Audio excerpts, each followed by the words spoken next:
And this is very important to me because on our last show, we asked, would 6 quarterbacks go in the first round?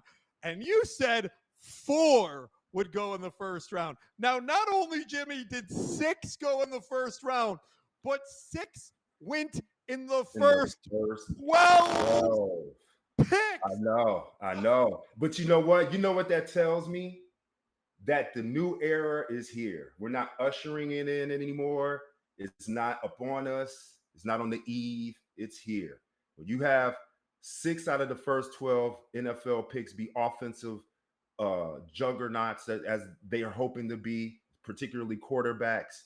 We're in the era now where high numbers, a lot of yards, a lot of passing is what put butts in the seats. Now we've heard that defense wins championships, but in today's game, what we're looking at is ticket sales, butts in the seats, and maybe assets to trade later if it doesn't work out for them and their team.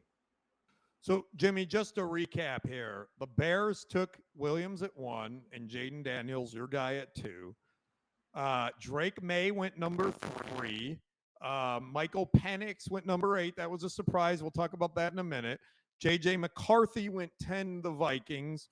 And Bo Nix went number 12 to Denver. This is what I want to say. I have a couple things I want to say about this. Will these guys be good? Well, 2 or 3 most likely will be good. Only 41% of quarterbacks drafted in the first round ever see a second contract with their team. I mean, knowing that, just is like, that's not great. And then will they stand out? Probably 1, maybe 1, like CJ Stroud in 2023. Mac Jones had a decent rookie season. Justin Herbert, by the way, a great parallel with Justin Herbert. He had 3 top receivers when he walked into it, right? Keenan Allen, Mike Williams, right?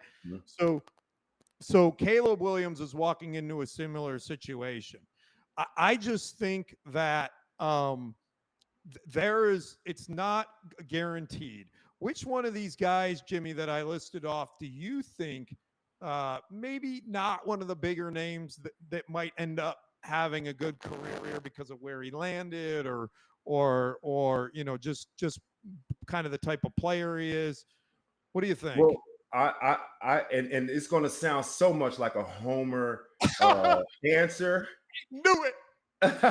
Well, you knew it probably because it's true. It is true, actually. So I got to go with my guy out of Michigan who is now a Minnesota Viking, and what I was hearing about him is that, like, is he big enough? Does he hold the intangibles that's going to make him successful on the next level? He didn't throw a lot. So there's a small litmus test there, but the reality is he had a pro coach that played in the league. They ran a pro style offense. I think his intelligence level for the game is very high. And I think as long as he goes in there and does what he feels he can do, and they allow him to make mistakes without penalizing him, I think he has the best chance to kind of fly under the radar and do some special things for the Vikings this year. Now, I'm going to say that I think your points are valid, and I did make a mistake a minute ago. The stat that I wanted to give you was the Vikings are the second team to draft a quarterback with 3 receivers the previous year with 900+ yards.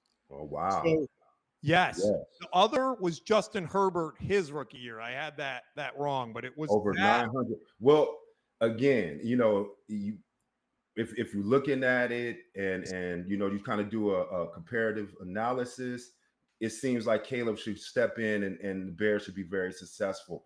But there's so many other factors. And the Vikings have a good situation for the Vikings. 3 900-yard plus receivers. J.J. McCarthy gets to walk in and throw to. I mean, with Okay. Justin Jefferson, you can pretty much I think I could probably throw for yards. I mean, Well, he's probably, throw it well, up. in my opinion, I've had this discussion throughout the year, past couple of years. I think he's top 2 easily in the league as far as receivers. He doesn't get that love everywhere, but I just think he's a special talent. Kind of reminds me of Megatron in Detroit. He's just not as big, but I think the talent level is there, and his numbers prove it every year.